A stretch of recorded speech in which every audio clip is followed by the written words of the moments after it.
January 26, 1945. Holtzswihr, France. Snow covered the ruined village, smoke drifted over the shattered roofs, and the air smelled of oil, metal, and burning flesh. A young German soldier from the 2nd Mountain Division pressed his face to the shattered window of a field aid station.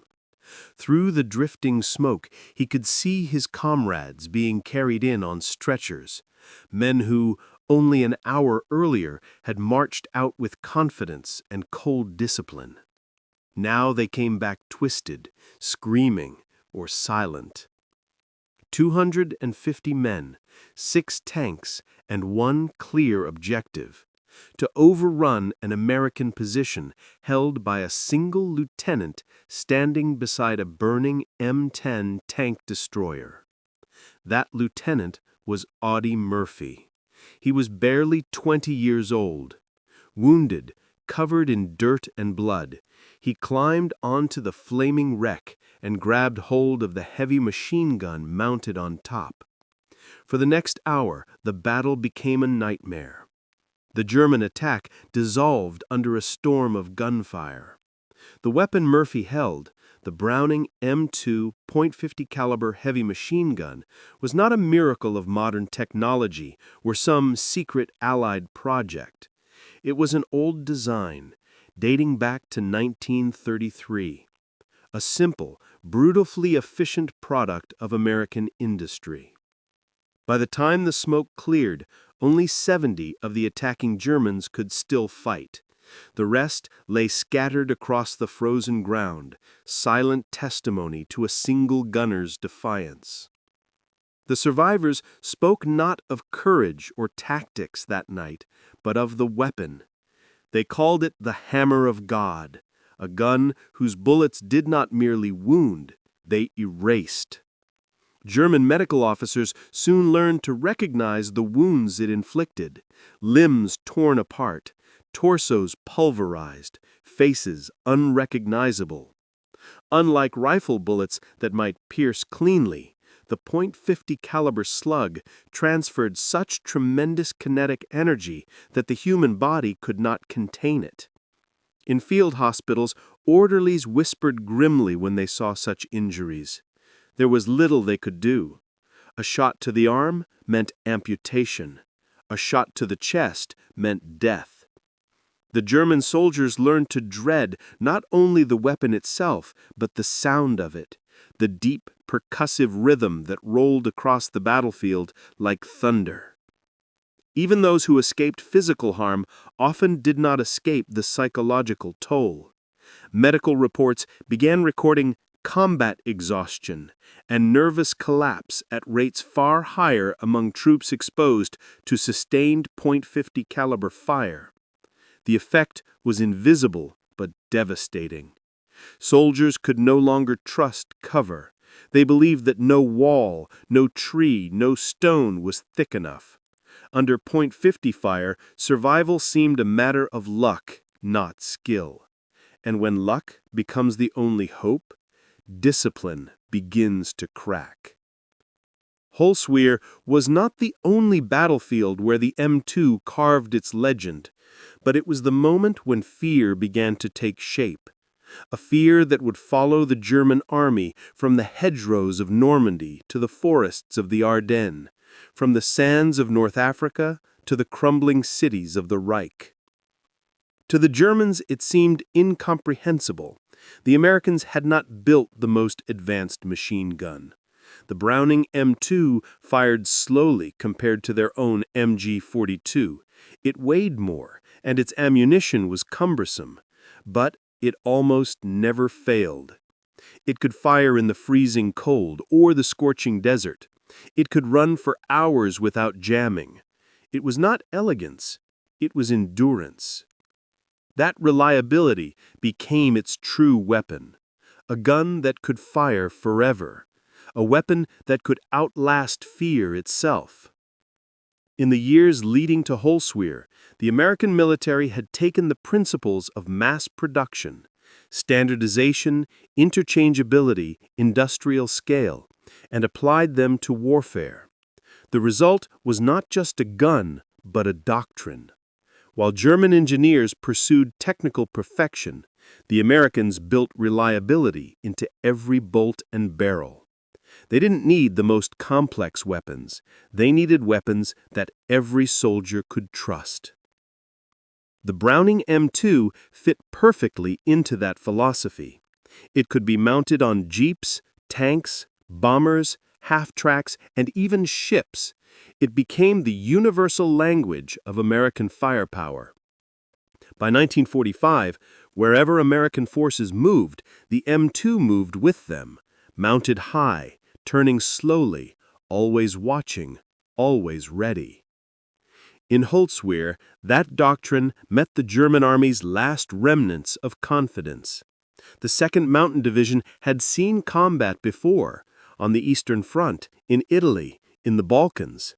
Its men were veterans, hardened by years of brutal fighting. Yet nothing had prepared them for a lone American soldier who refused to die, and a weapon that refused to stop. The after-action reports described the engagement clinically. Enemy assault repelled, estimated 50 casualties inflicted by Lieutenant Murphy. But the numbers could not capture the terror of that moment. Witnesses spoke of streams of tracer fire cutting through the fog, of the deafening rhythm of the gun, of tanks halting mid-assault as the .50 caliber rounds tore through their optics and crews. When the Germans finally retreated, the battlefield fell eerily silent, except for the sound of the M2 still cooling, metal ticking softly in the cold. Murphy was later awarded the Medal of Honor for his defense of Holtzswihr.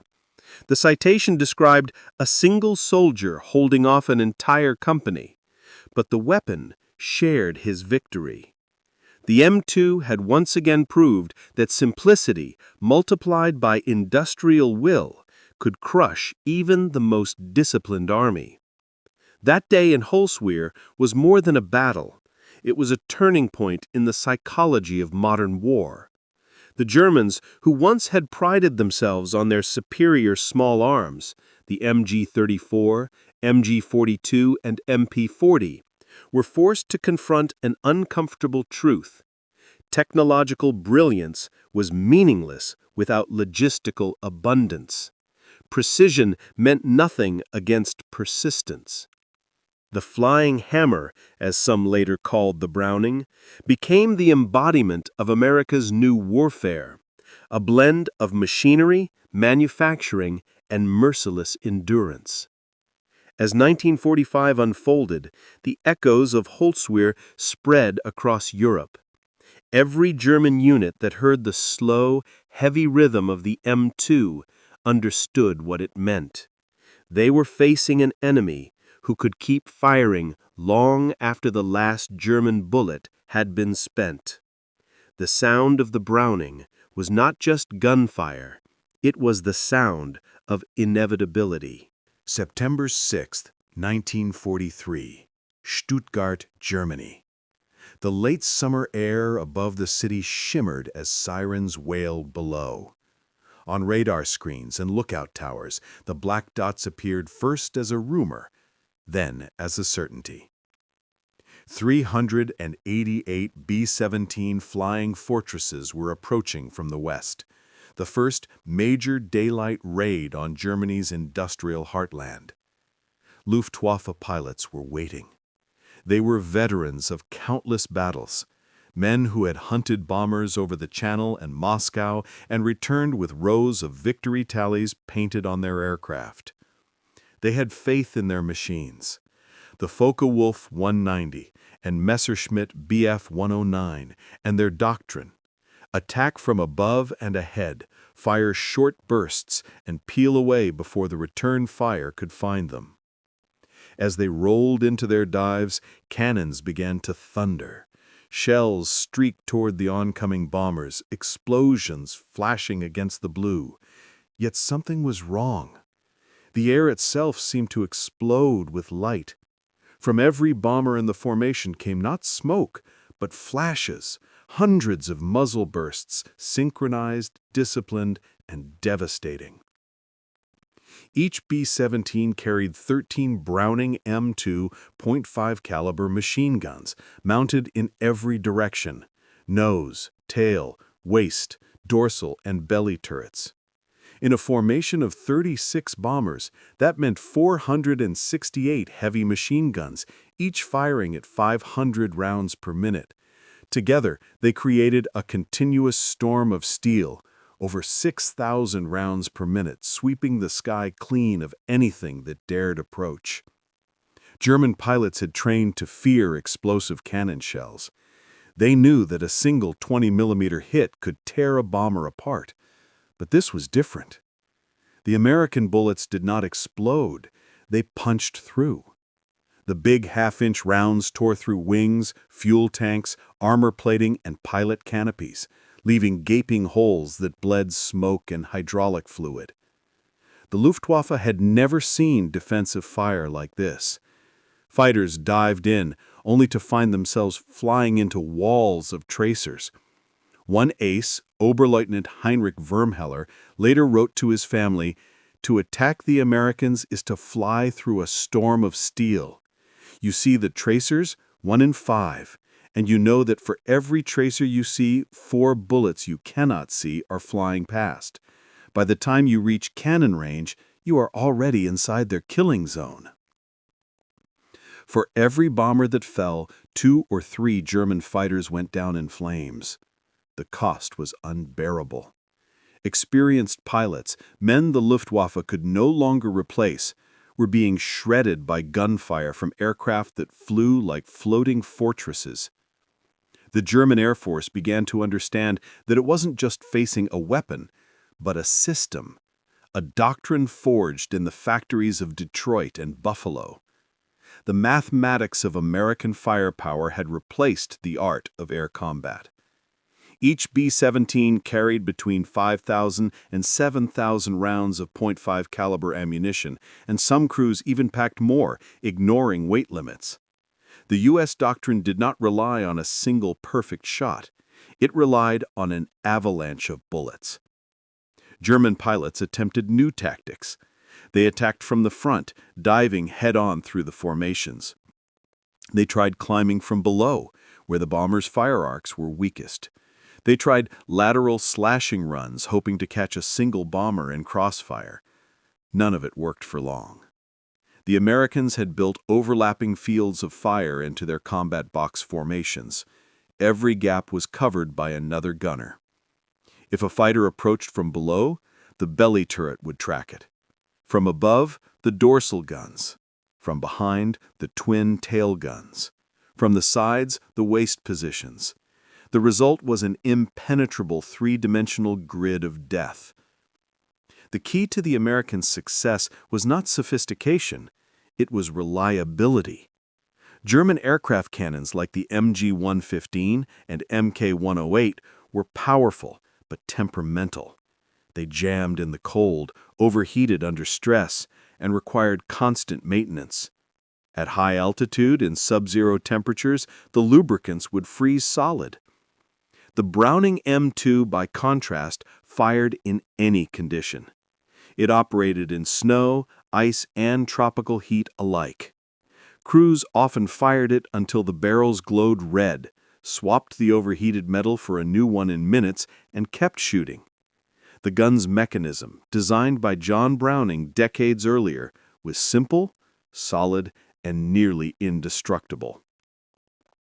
Lieutenant Wolfgang Fischer, a Luftwaffe pilot who survived the war, later told Allied debriefers in March 1946, "We called the American bombers the Fliegenden Festungen, the flying fortresses. But what made them true fortresses was not the armor or their discipline. It was those machine guns. They never jammed. They never gave us an opening. We lost more men to the bombers' guns than to American fighters. Flying into that formation was like flying into a meat grinder." By late 1943, German morale in the air had begun to break. The Luftwaffe still fought ferociously, but its aces were dying faster than new pilots could be trained. The long-range escort fighters that would soon arrive, the P-51 Mustangs, only sealed the fate that the Browning had already written in the sky.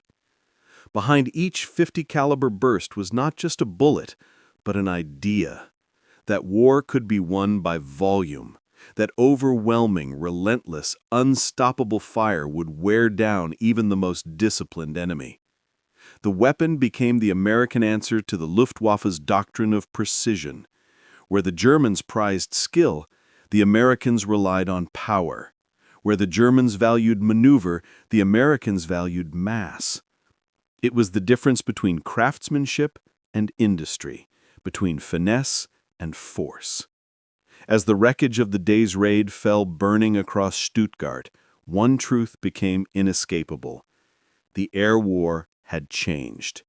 The era of the dueling ace was ending. The future belonged to machines, reliable, mass-produced, and utterly merciless. From that day on, the Luftwaffe never again viewed the B-17 with contempt. They attacked because they had to, not because they believed they could win. Every burst of tracer fire, every glint of sunlight off a Browning barrel was a reminder that the Americans had turned industrial production into a weapon of its own. The sound of the M2's heavy rhythm echoed in every German pilot's mind, a thunderclap that signaled the death of the old air war. June 6, 1944. Normandy, France. The sea was gray and angry that morning. The beaches of northern France erupted under the relentless pounding of naval guns, and through the smoke came the silhouettes of landing craft filled with American soldiers. On the bluffs above, German troops of the 21st Panzer Division waited behind sandbags and machine gun nests. Among them was Oberst Hans von Luck, a seasoned officer who had fought in North Africa and Russia. He expected courage from the Americans, but what he encountered was something entirely different: a machine storm. When the first American tanks crawled onto the beach, von Luck's men opened fire. But within minutes, their own positions were shredded. Every tank, every half-track, every jeep that emerged from the surf spat fire from a weapon mounted high and turning with mechanical precision. The .5 caliber Browning was everywhere, on Sherman tanks, M10 tank destroyers, armored cars, jeeps, trucks, and even supply convoys. It had become the most ubiquitous instrument of war on the battlefield. Von Luck wrote later in his memoir, Panzer Commander, "We had been told that German training and tactics would overcome American material advantage. But in Normandy, I learned the truth. The Americans did not need superior tactics. They had enough ammunition to make mistakes and still win." It was not a metaphor.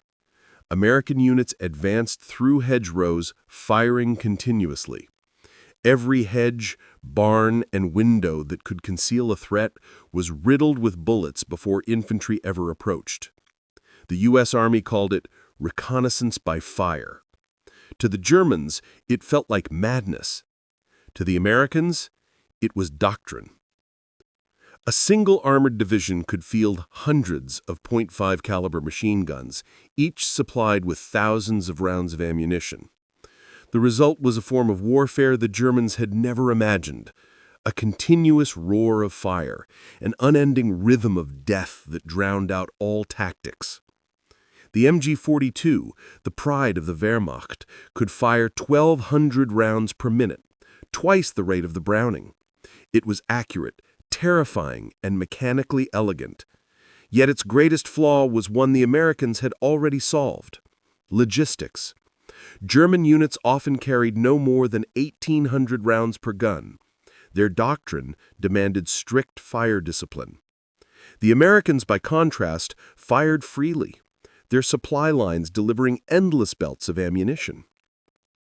Where German squads fought to conserve bullets, American units fought to overwhelm. In the bocage country of Normandy, where visibility was limited and ambushes were frequent, The sheer volume of American fire destroyed German initiative. Soldiers soon refused to move in daylight. One captured squad leader told his interrogators, "It was mathematics. Movement meant death." The American armored columns perfected a technique that turned firepower into geometry. Convoys advanced in alternating formation, one vehicle firing to the right, the next to the left, creating a crisscross of suppressive fire that covered both flanks.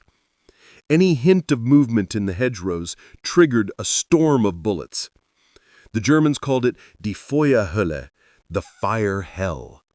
Entire ambush teams were annihilated before they could even shoulder their Panzerfausts.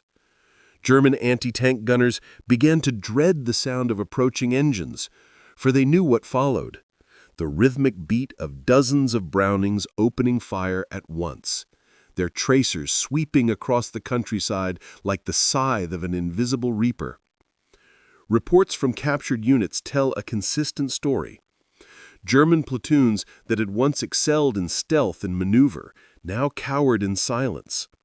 Convoy ambush tactics that had worked in Russia and North Africa failed catastrophically in France.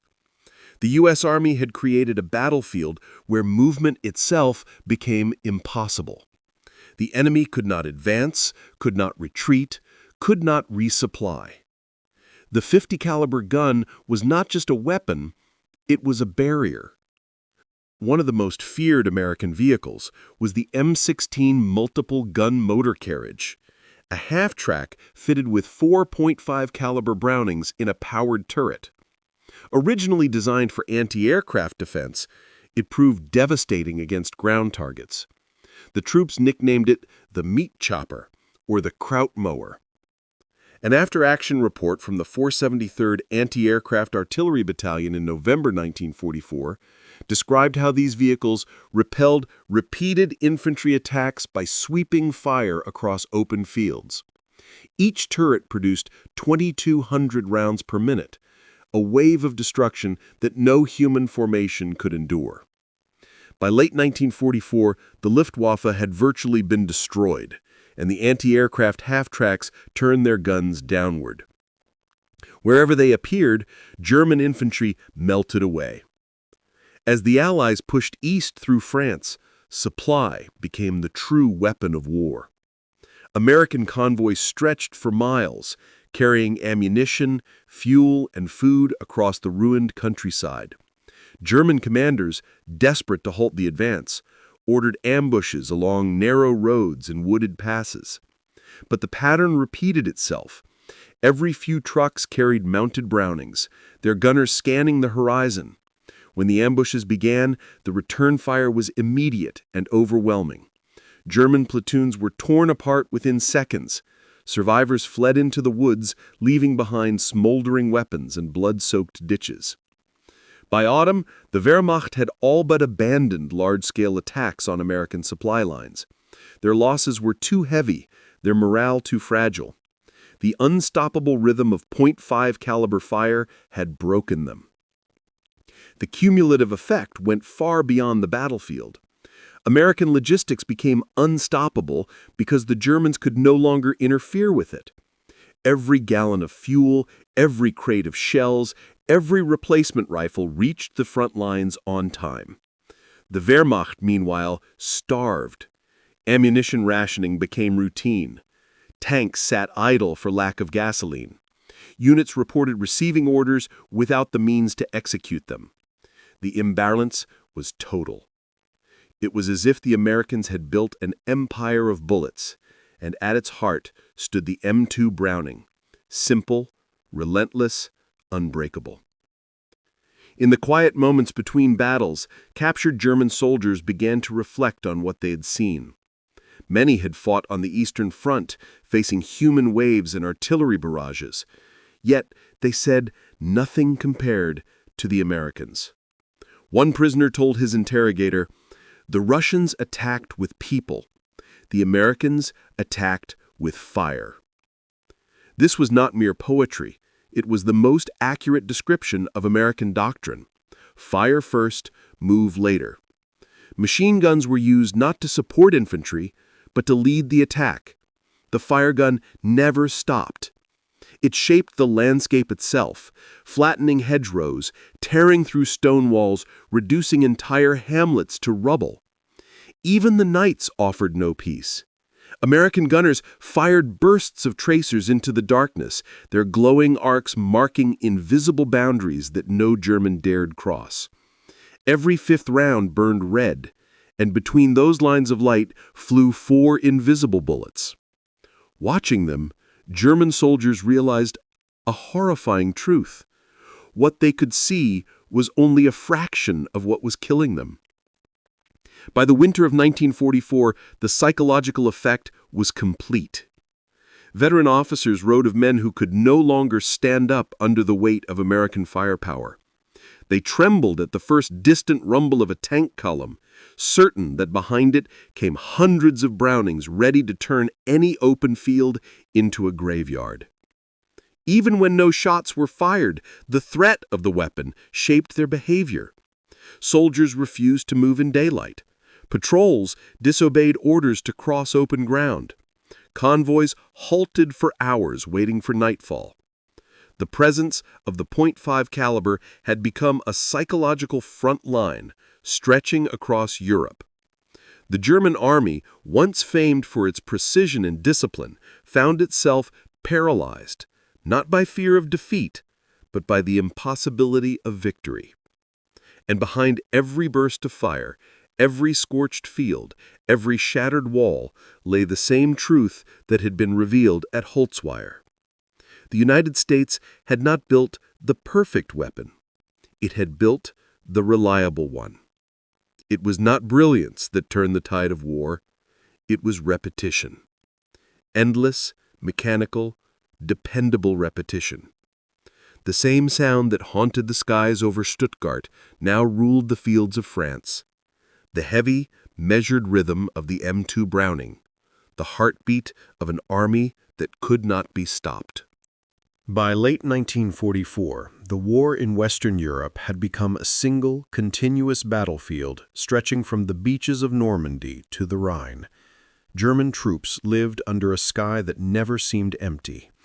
It was filled with the low, guttural roar of radial engines, a sound that made every soldier freeze, every driver stop, every officer scan the horizon. It was the sound of the Republic P-47 Thunderbolt, the heaviest and most durable fighter-bomber of the American arsenal. The Germans called it Der Donnerbolzen, the Thunderbolt, and they learned to fear it not for its bombs, but for the devastating 8.50 caliber Browning M2 machine guns embedded in its wings. Each gun fired 425 rounds. Together, they unleashed 4,400 bullets per minute. For the soldiers below, that meant a single P-47 could turn the ground into a furnace of lead. When the Americans first introduced the Thunderbolt in Europe, Luftwaffe commanders dismissed it as clumsy, too big, too heavy, too slow to fight their sleek Messerschmitts. But in ground attack operations, its mass became its strength.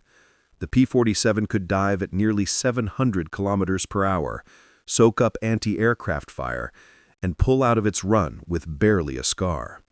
It was, as one pilot said, a flying tank with wings. What made the P-47 truly terrifying was not its bombs, but its machine guns.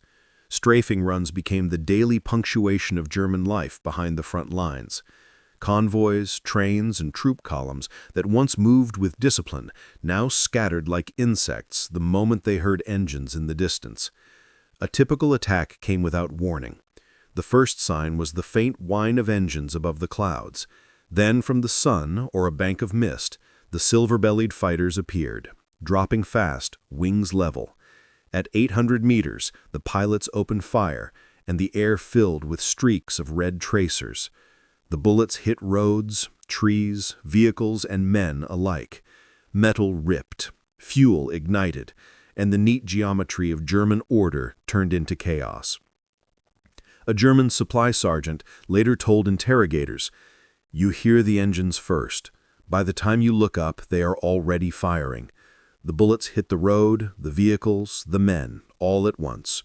There is no cover that works. Stone walls crumble, trees are cut down, metal tears like paper.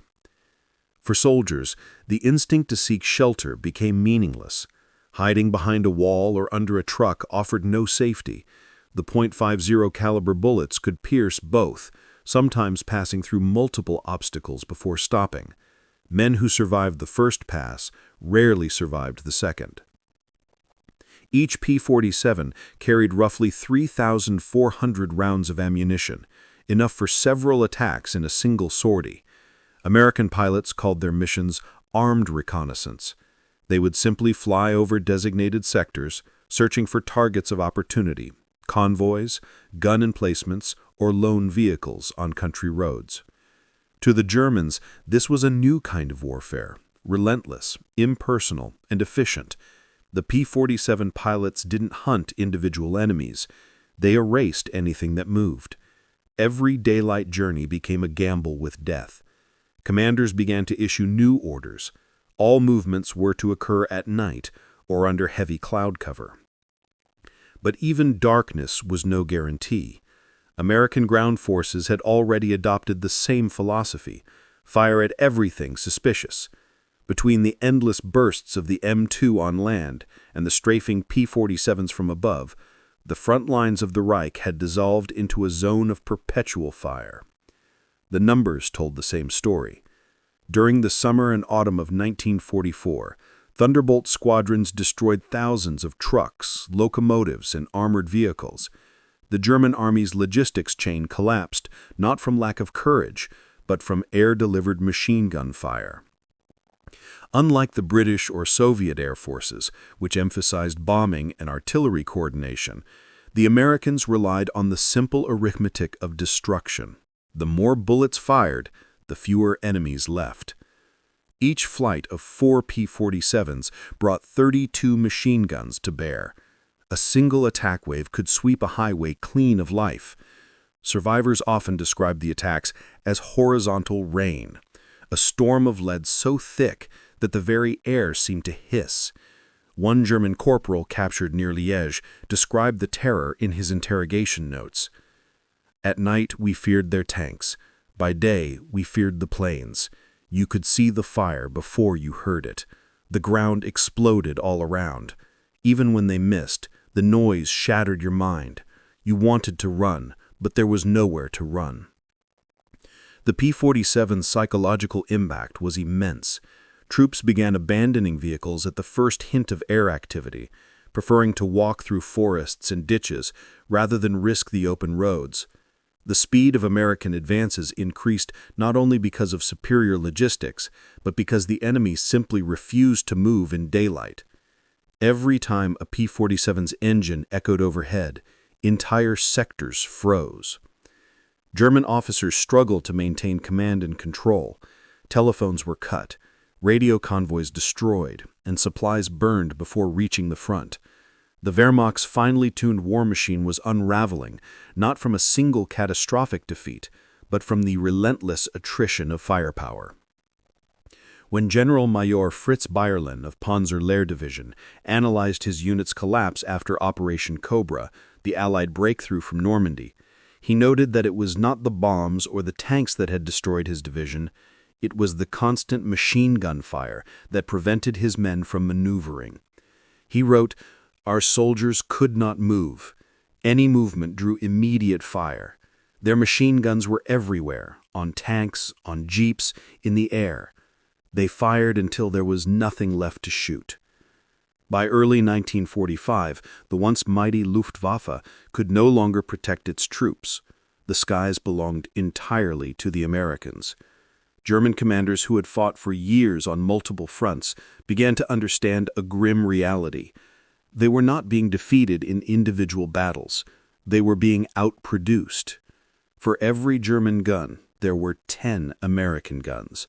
For every truck destroyed, another arrived within hours. For every aircraft lost, 2 new ones appeared over the front.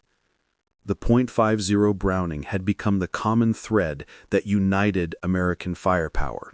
mounted on tanks, ships, planes, and even in foxholes. It was the sound of industrial supremacy made flesh. The final irony was that the Germans themselves respected the weapon's simplicity. Post-war reports by surviving officers called it the most practical and universal machine gun of the war. It had no elegance, no romance, but it had what mattered most. It worked. To the soldiers on the ground, that meant a lifetime of fear compressed into seconds. The scream of engines, the flash of tracers, and the tearing thunder of a weapon that never missed its chance. By the spring of 1945, when the P-47s roamed freely over a shattered Germany, every man who heard that sound knew the truth. The war was no longer about courage or tactics. It was about who could keep firing longest. And America, armed with the Browning, could fire forever. December 16, 1944, the Ardennes Forest. Snow fell silently over the pines, covering the wreckage of months of war. Beneath that calm, 200,000 German soldiers waited in the cold. Their orders were desperate yet ambitious. Break through the Allied lines, reach the Meuse River, and divide the enemy armies. It would be Hitler's last gamble, his final bid to change the course of the war. For the first few days, it seemed to work. The German offensive, soon to be known as the Battle of the Bulge, achieved total surprise. Fog and snow grounded Allied aircraft. American units, stretched thin, fell back in confusion. Columns of German armor rumbled through the narrow forest roads, and for a brief moment it seemed as if the old lightning of Blitzkrieg had returned. But the illusion could not last. The same logistical and material advantages that had crushed the Wehrmacht in Normandy began to reassert themselves. When the skies cleared, the .50 caliber Browning once again became the voice of inevitability. At the besieged town of Bastogne, surrounded American forces clung to their defenses. Temperatures dropped below freezing, ammunition was rationed, and food grew scarce. Yet through the snow and chaos, one constant remained: the rhythmic, pounding fire of the M2 machine gun. Mounted on tanks, dug into foxholes, and fixed atop makeshift barricades, the .50 caliber transformed Bastogne into a fortress of steel. German infantry, who attempted to infiltrate the lines at night, found themselves illuminated by tracers, caught in the overlapping arcs of fire. Their grenades froze in their hands, their courage froze in their chests. The Americans held. When General McAuliffe sent his legendary one-word reply to the German demand for surrender, it was not bravado. It was confidence in firepower. As the weather cleared, the sky filled once again with the roar of engines. P-47 Thunderbolts and P-51 Mustangs swept across the battlefield, their 8 Browning machine guns cutting through the forest like invisible saws. German convoys that had moved freely in the fog were now trapped, destroyed from above by the same weapon that haunted them on the ground. The Browning's thunder echoed through the Ardennes for weeks. German columns disintegrated under continuous attack. Tanks were abandoned for lack of fuel. Soldiers fled into the woods, leaving behind their weapons. Those who survived later described the nightmare in stark detail. "We could not move," recalled one Panzer Grenadier. "Even when we lay still, they fired. You could hear the bullets cutting through the trees. It was like the forest itself was turning against us." The German plan had relied on surprise, weather, and speed. By late December, all three were gone. American logistics surged back to life. Supply trucks poured through the snow-covered roads, each one bristling with .50 calibers. Convoys that once carried ammunition now carried confidence. The Germans had miscalculated profoundly. They assumed that bad weather would neutralize American air power and limit their heavy fire advantage. They had not realized that the .50 caliber machine gun needed no clear sky. It required only a line of sight. Even in fog and blizzards, the Brownings continued to fire, mounted on jeeps, half-tracks, and tanks. They were immune to weather, terrain, and exhaustion. The same gun that had torn through Normandy's hedgerows now tore through the frozen forests of the Ardennes. Among the German commanders tasked with holding the line was General Oberst Alfred Schlemm, head of the 1st Parachute Army. A career soldier, he had fought across Europe since 1939 and now faced the impossible, defending Germany's western border with dwindling fuel, ammunition, and men. In his post-war analysis, written in Allied captivity, Schlemm reflected on what truly broke his army. It was not the tanks or the artillery that defeated us, but the endless small arms fire. The Americans could bring machine gun fire to any point at any time. Our soldiers learned to recognize the sound at great distances. They called it the sound of hopelessness. By early 1945, the term hopelessness had replaced defeat in many German field reports. Units were still fighting, but their actions had lost meaning. The war was no longer about holding ground, it was about surviving another day under relentless fire. As the Allies crossed the Rhine in March 1945, the pattern repeated. German positions collapsed not because of a single decisive battle, but because of the cumulative weight of American firepower. Every attempt to maneuver was met with instant reaction. Every concentration of troops drew devastating .50 caliber fire from tanks and trucks. In urban battles across the Rhineland, the Browning became the door-knocker of history. Its massive bullets punched through stone walls, shattered windows, and tore through upper floors where German snipers hid. Tank commanders used their turret-mounted guns to clear entire buildings before advancing. For German infantry, even the idea of cover had become a cruel joke. Walls that once offered protection now became death traps. We took shelter behind a thick wall, and the bullets came through it as if it were made of paper. There was nowhere to hide. You were alive only until they chose to fire again. The psychological toll reached its breaking point. Commanders reported soldiers abandoning positions without orders, fleeing at the first sight of American vehicles. Not from cowardice, but from a cold, logical understanding, nothing could stop the fire. Even in cities, where every street was fortified and every house turned into a bunker, the pattern repeated. The Americans advanced behind a constant wall of fire, each street corner cleared by the same rhythmic, methodical bursts of .50 caliber rounds. German anti-tank teams, once so effective in ambush, could barely operate. To aim a Panzerfaust meant exposing one's body for a few seconds, and in those seconds, the air filled with tracers. The courage to fight had become suicide. By the time the snows melted, the German army was a ghost. The last offensives had consumed their fuel, ammunition, and hope. What remained of the Wehrmacht fought on instinct, knowing that every engagement would end the same way, drowned in fire. Historians later called the Battle of the Bulge the last gasp of the Nazi war machine. But for those who lived through it, it was more than that. It was the final proof that modern war belonged to the side that could keep shooting. The Browning M2 was not the reason the Allies won the war, but it was the weapon that made victory inevitable. Its roar was heard from the frozen woods of Bastogne to the bridges of the Rhine.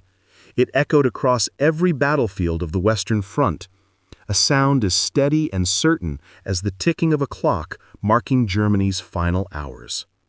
When the war finally ended in May 1945, survivors spoke of many things: courage, defeat, loss.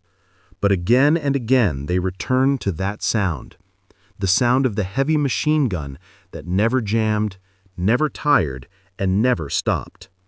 In the words of one German officer, written years later in a quiet memoir, "The Russians defeated us with numbers, the British with patience, the Americans with fire." May 1945. Germany was silent. The fires had burned out, the engines had stopped, And in the shattered cities, only the echo of the past remained. The war in Europe was over. Yet one sound, that heavy, deliberate rhythm of the .50 caliber Browning, lingered in the memories of millions. It had become more than the weapon of a single army. It was the heartbeat of an empire of industry. The German officers who survived captivity would spend years trying to understand what had gone wrong. Their armies had been disciplined, their weapons technologically superior, their soldiers experienced and brave. The Americans, they admitted, had not always shown the same finesse or tactical artistry. But the Americans had something else, a system that could produce and sustain firepower on a scale the world had never seen. At the center of that system stood the Browning M2. Its specifications were deceptively ordinary, weighing roughly 84 pounds without its tripod, firing 450 to 575 rounds per minute, and using a cartridge half an inch in diameter. The weapon was not particularly fast, light, or revolutionary. Yet it did not need to be. What made the M2 exceptional was not innovation, but consistency, the ability to fire under any condition, with minimal maintenance, anywhere in the world. It could operate at 40 degrees below zero or 40 degrees above. It could keep firing even when its barrel glowed red, when its mount was bent, when its crew was dead. It was the most forgiving weapon of the war, tolerant of abuse, dirt, rain, sand, and fear. Other nations had weapons that were more sophisticated. Germany's MG-42 had a higher rate of fire. The MG-131 aircraft gun was lighter and faster, and the 20mm cannons of the Luftwaffe delivered more explosive power. But those guns required care, precision, and craftsmanship. The M2 required only a belt of ammunition and someone willing to pull the trigger. By 1945, the United States had manufactured nearly 2 million .50 caliber machine guns of all variants, with over 350,000 of the heavy barrel model alone. Factories that had once built refrigerators, car parts, and spark plugs were now producing death in perfect rhythm. Each gun came off the line identical to the last, its parts interchangeable across divisions, theaters, and decades. It was industrial warfare distilled to a single form. The idea that a weapon need not be perfect if it could be everywhere. This philosophy extended far beyond the battlefield. In the same way the M2 could be mounted on tanks, planes, ships, and trucks, American logistics functioned as a unified organism. Bullets manufactured in Illinois could reach Normandy in days, be fired in the Ardennes weeks later, and replaced by the ton before the barrels cooled. No other nation could match that tempo. German factories bombed by B-17s could not keep up. Fuel shortages crippled supply. Even the most brilliant engineering became meaningless when there were not enough parts or men to sustain it. The Browning .50 caliber was not just a gun, it was a proof of concept, that in an industrial war, the side that masters mass production and reliability will always defeat the side that chases perfection. In the years that followed, historians would struggle to categorize it. Was it a machine gun, an anti-aircraft gun, an anti-vehicle weapon? The truth was that it had been all of them. It defended bombers over Stuttgart, shredded tanks in Normandy, guarded convoys in the Ardennes, and strafed columns retreating through the Rhineland. Its legacy extended beyond World War II. The same weapon, unchanged in design, would serve in Korea, Vietnam, the Gulf War, and even into the 21st century. 80 decades after its introduction, the Browning M2 remained in service with armies around the world, its sound instantly recognizable, a slow, steady thunder. Few weapons in human history have lasted so long without alteration. It outlived the MG-42, the Spitfire, even the B-17 itself. Its continued use is a quiet monument to the industrial genius that built it, and to the philosophy that powered the American war machine, that quantity, reliability, and endurance are the true weapons of victory. For the Germans who faced it, the memory never faded. In post-war interrogations, officers spoke not of defeat by superior tactics, but of the exhaustion of fighting an opponent who could replace everything, guns, planes, men, and ammunition, faster than they could destroy them. The .50 caliber had become the symbol of that imbalance. Each tracer that burned across the sky was a line drawn by industry. Each burst a signature of mass production. It was not a weapon designed for heroism or beauty. It was designed to make heroism obsolete. In the Grand Museums of War, the M2 is often displayed quietly, mounted on a jeep or tank, polished and inert. Visitors pass by it without understanding that this simple, rugged machine once reshaped the very logic of combat.